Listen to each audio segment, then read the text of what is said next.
Assalamualaikum warahmatullahi wabarakatuh. Nama saya Sabila Damayanti dari kelas 12 IPA 1. Di sini saya akan menceritakan tentang analisis saya terhadap kasus pembulian SMP di Kota Malang.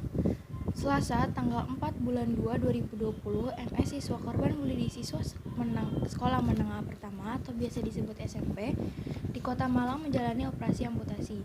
2 ruas jari tengah tangan kanannya harus diamputasi karena jaringan di jarinya sudah mati. Operasi amputasi dilakukan di Rumah Sakit Umum Lavaleti, Kota Malang, tempat MS dirawat. Kasus perundungan tersebut mencuat pada Jumat, tanggal 31 Januari 2020 setelah MS menjalani perawatan di rumah sakit. Taufik, paman MS, mengatakan keponakannya sempat menangis karena kehilangan jarinya. Fokus kami psikis akibat operasi mau tidak mau syok karena kehilangan jarinya, kata dia begitu.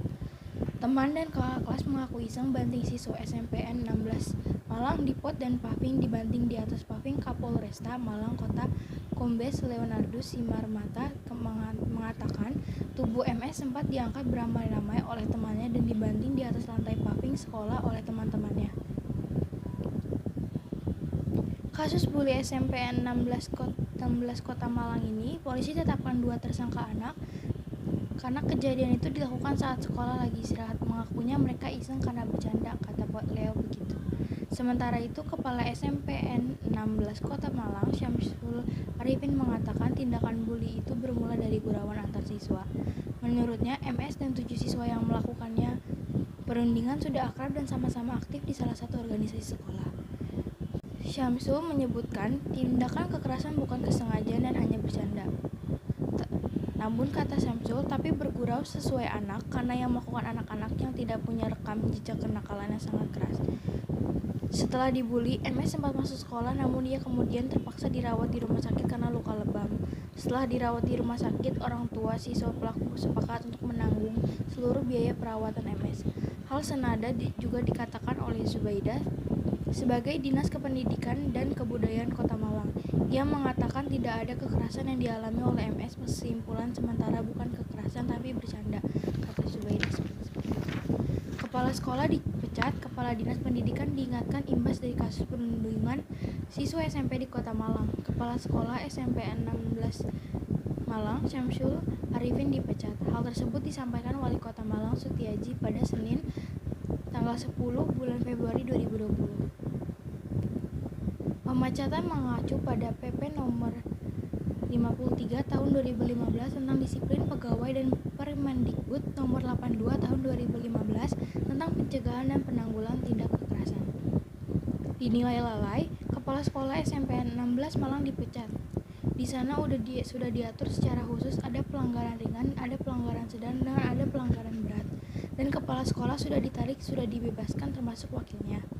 Jelasnya, tak hanya itu, Kepala Dinas Pendidikan dan Kebudayaan Kota Malang Zubaidah juga mendapatkan peringatan dinilai mengeluarkan pernyataan tak sesuai dengan kejadian perisakan.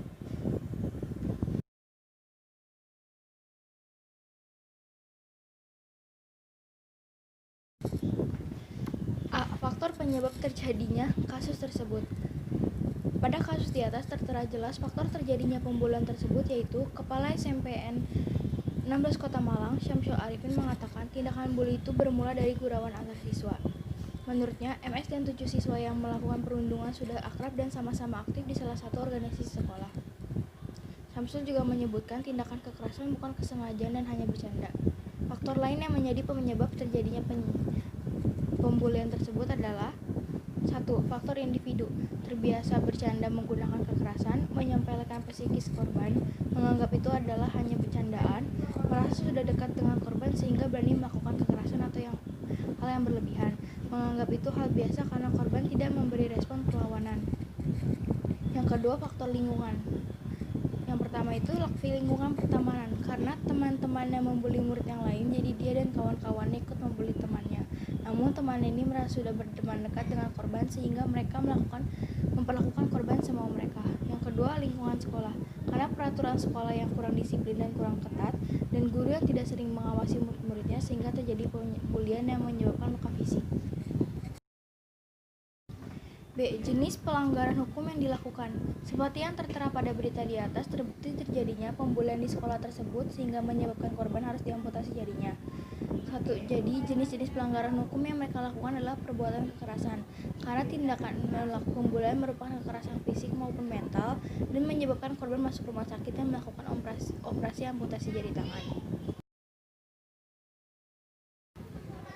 C. Ketentuan peraturan atau perundang-undangan yang dilanggar. Pemecatan mengacu pada PP nomor 53 tahun 2015 tentang disiplin pegawai dan Mendikbud nomor 82 tahun 2015 tentang pencegahan dan penanggulangan tindak kekerasan.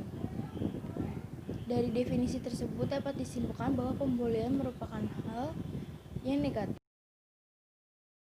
D. Sanksi yang kemungkinan akan diterima oleh pelaku. Sanksi bagi pelaku bullying terhadap anak dapat dipidana berdasarkan Undang-Undang Nomor 23 Tahun 2002 tentang Perlindungan Anak sebagaimana yang telah diubah oleh Undang-Undang Nomor 35 Tahun 2014. Tentang perubahan atas Undang-Undang Nomor 23 Tahun 2002 tentang Perlindungan Anak, yaitu dalam undang-undang tersebut diatur bahwa setiap orang dilarang membiarkan, melakukan atau menyuruh melakukan atau turut serta melakukan kekerasan terhadap anak. Bagi yang melanggarnya akan dipidana dengan pidana penjara paling lama 3 tahun 6 bulan dan atau denda paling banyak 72 juta. Solusi untuk mencegah terulangnya kasus tersebut. Yang pertama, strong from home, yaitu rumah ialah tempat anak mendapatkan pendidikan pertamanya. Kuatkan akidah anak sedini mungkin. Yang kedua, ajarkan anak untuk memilih teman bergaul yang baik. Pergaulan memainkan peranan penting dalam kehidupan seseorang. Pergaulan berpengaruh terhadap pembentukan kepribadian seseorang, individu baik positif atau negatif. Yang ketiga, pemerintah menjamin pendidikan yang baik. Peran pemerintah tak kalah penting untuk menekan angka kasus bullying yang ada di masyarakat.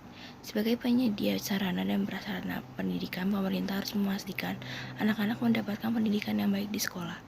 Yang keempat, rehabilitasi korban, pelaku dan saksi bullying.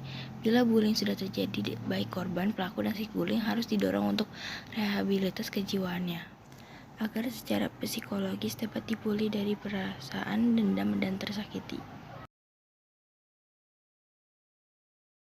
Dari kasus tersebut dapat disimpulkan bahwa pembulian merupakan hal yang negatif. Karena kita tidak tahu apakah korban bully akan baik-baik saja apa tidak, lebih baik menghindar dari resiko tersebut. Dan guru sebagai orang tua di sekolah lebih sering mengawasi murid-muridnya dan menerapkan peraturan sekolah yang ketat dan disiplin agar tidak terjadi pembulian di sekolah. Karena pembulian tidak hanya merusak fisik namun juga psikis dan kesehatan korban tersebut. Karena apabila mental seorang anak kecil sudah rusak, maka beresiko kepada anaknya saat dewasa nanti. Apabila ada cacat seperti kehilangan anggota tubuh, itu akan menjadi mimpi buruk untuk korban pembulian itu.